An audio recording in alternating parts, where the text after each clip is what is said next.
الرحمن الرحیم۔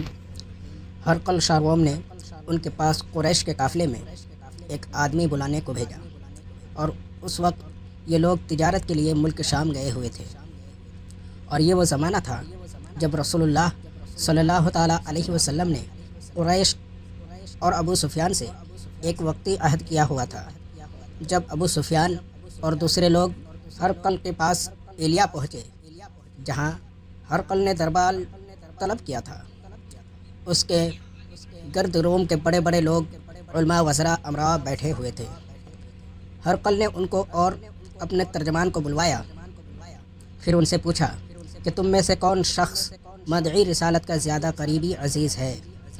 ابو سفیان کہتے ہیں کہ میں بول اٹھا کہ میں اس کا سب سے زیادہ قریبی رشتہ دار ہوں۔ یہ سن کر ہرقل نے حکم دیا کہ اس کو، ابو سفیان کو، میرے قریب لا کر بٹھاؤ، اور اس کے ساتھیوں کو اس کی پیٹھ کے پیچھے بٹھا دو۔ پھر اپنے ترجمان سے کہا کہ ان لوگوں سے کہہ دو کہ میں ابو سفیان سے اس شخص کے، یعنی محمد عربی صلی اللہ تعالیٰ علیہ وسلم کے حالات پوچھتا ہوں۔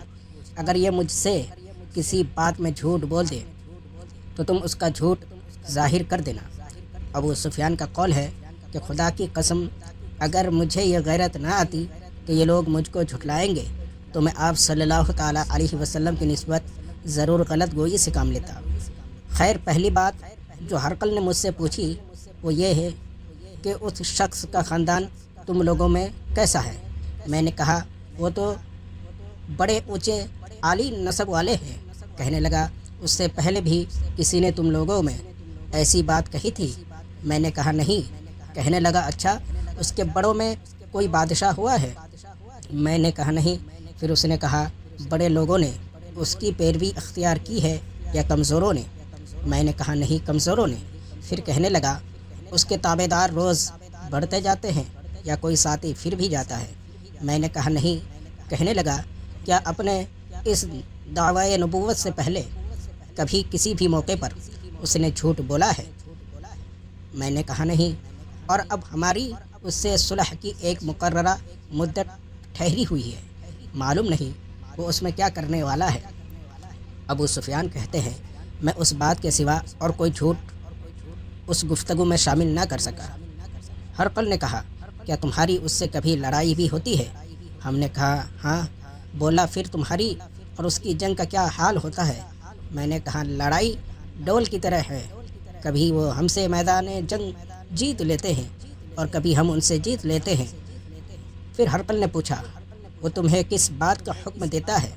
میں نے کہا وہ کہتا ہے صرف ایک اللہ ہی کی عبادت کرو، اس کا کسی کو شریک نہ بناؤ، اور اپنے باپ دادا کی شرک کی باتیں چھوڑ دو، اور ہمیں نماز پڑھنے، سچ بولنے، پرہیزگاری اور صلح رحمی کا حکم دیتا ہے۔ یہ سب سن کر پھر ہرقل نے اپنے ترجمان سے کہا کہ ابو سفیان سے کہہ دے کہ میں نے تم سے اس کا نسب پوچھا تو تم نے کہا وہ ہم میں عالی نسب ہے، اور پیغمبر اپنی قوم میں عالی نسب ہی بھیجے جایا کرتے ہیں۔ میں نے تم سے پوچھا کہ دعوی نبوت کی یہ بات تمہارے اندر اس سے پہلے کسی اور نے بھی کہی تھی؟ تو تم نے جواب دیا ہے کہ نہیں۔ تب میں نے اپنے دل میں کہا کہ اگر یہ بات اس سے پہلے کسی نے کہی ہوتی تو میں سمجھ جاتا کہ اس شخص نے بھی اسی بات کی تقلید کی ہے جو پہلے کہی جا چکی ہے۔ میں نے تم سے پوچھا کہ اس کے بڑوں میں کوئی بادشاہ بھی گزرا ہے؟ تم نے کہا کہ نہیں۔ تو میں نے دل میں کہا کہ ان کے بزرگوں میں سے کوئی بادشاہ ہوا ہوگا تو کہہ دوں گا کہ وہ شخص اس بہانے اپنے آباء و اجداد کی بادشاہت اور ان کا ملک دوبارہ حاصل کرنا چاہتا ہے۔ اور میں نے تم سے پوچھا کہ اس بات کے کہنے، یعنی پیغمبری کا دعویٰ کرنے سے پہلے تم نے کبھی اس کو دروغ گوئی کا الزام لگایا ہے؟ تم نے کہا کہ نہیں۔ تو میں نے سمجھ لیا جو شخص آدمیوں کے ساتھ دروغ گوئی سے بچے وہ اللہ کے بارے میں کیسے جھوٹی بات کہہ سکتا ہے۔ اور میں نے تم سے پوچھا کہ بڑے لوگ اس کے پیروی ہوتے ہیں یا کمزور آدمی؟ تم نے کہا کمزوروں نے اس کی اتباع کی ہے۔ تو دراصل یہی لوگ پیغمبروں کے متبعین ہوتے ہیں۔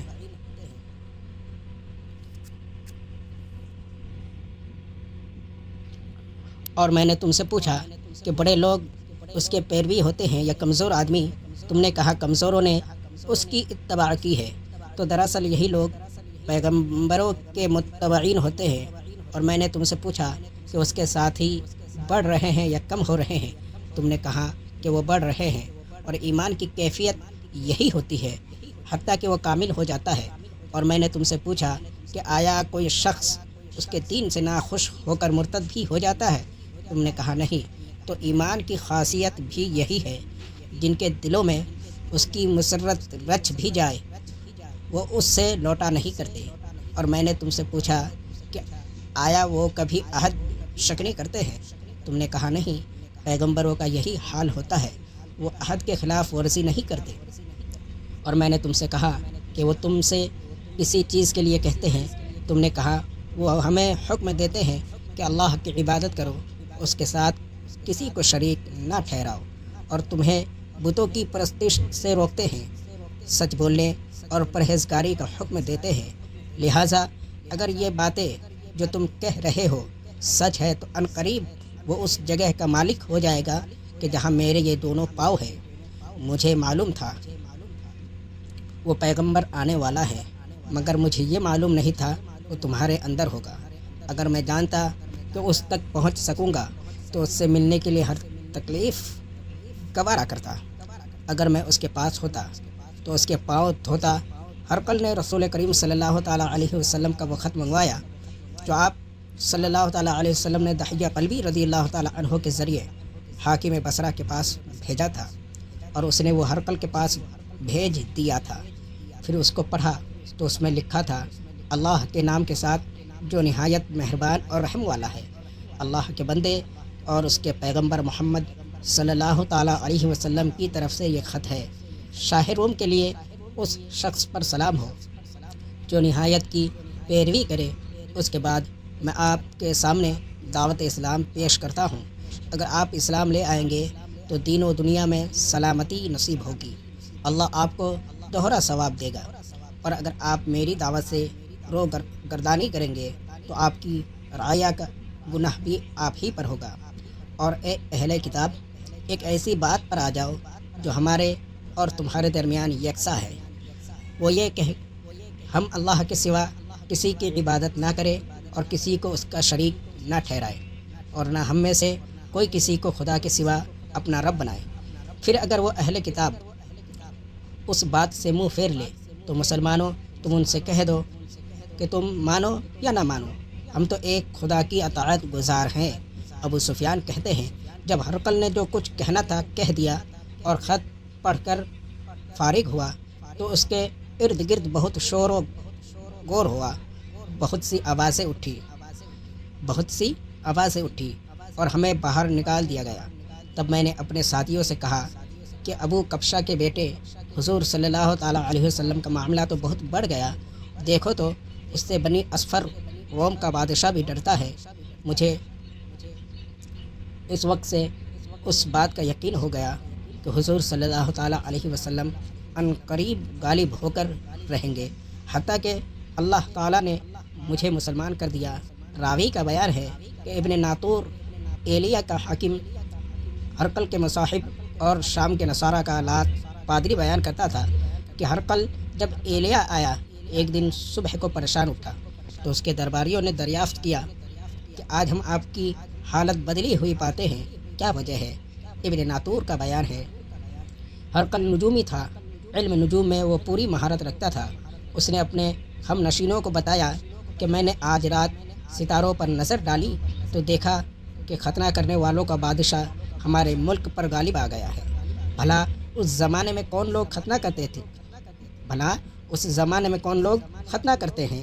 انہوں نے کہا کہ یہود کے سوا کوئی ختنہ نہیں کرتا۔ سو ان کی وجہ سے پریشان نہ ہو، سلطنت کے تمام شہروں میں یہ حکم لکھ بھیجیے کہ وہاں جتنے یہودی ہوں سب قتل کر دیے جائیں۔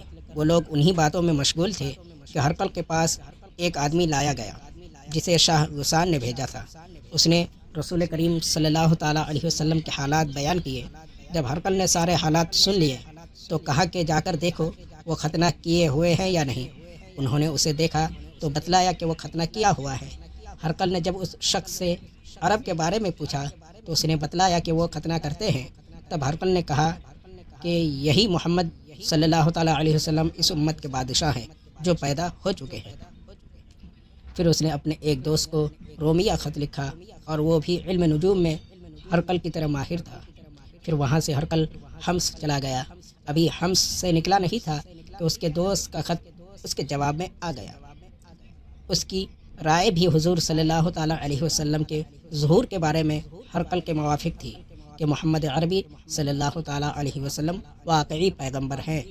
اس کے بعد ہرقل نے روم کے بڑے آدمیوں کو اپنے حمص کے محل میں طلب کیا اور اس کے حکم سے محل کے دروازے بند کر لیے گئے تھے۔ پھر وہ اپنے خاص محل سے باہر آیا اور کہا، اے روم والو، کیا ہدایت اور کامیابی میں کچھ حصہ تمہارے لیے بھی ہے؟ اگر تم اپنی سلطنت کی بقا چاہتے ہو تو پھر اس نبی کریم صلی اللہ تعالیٰ علیہ وسلم کی بیعت کر لو اور مسلمان ہو جاؤ۔ یہ سننا تھا کہ پھر وہ لوگ وحشی گدھوں کی طرح دروازوں کی طرف دوڑے مگر انہیں بند پایا۔ آخر جب ہرقل نے اس بات سے ان کی یہ نفرت دیکھی اور ان کے ایمان لانے سے مایوس ہو گیا تو کہنے لگا کہ ان لوگوں کو میرے پاس لاؤ۔ جب وہ دوبارہ آئے تو اس نے کہا، میں نے جو بات کہی تھی اس سے تمہاری دینی پختی کی آزمائش مقصود تھی، سو وہ میں نے دیکھ لی۔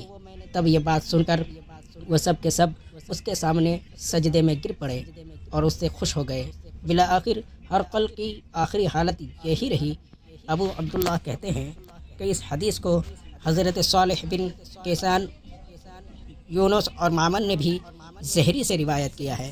سبحان اللہ، سبحان اللہ۔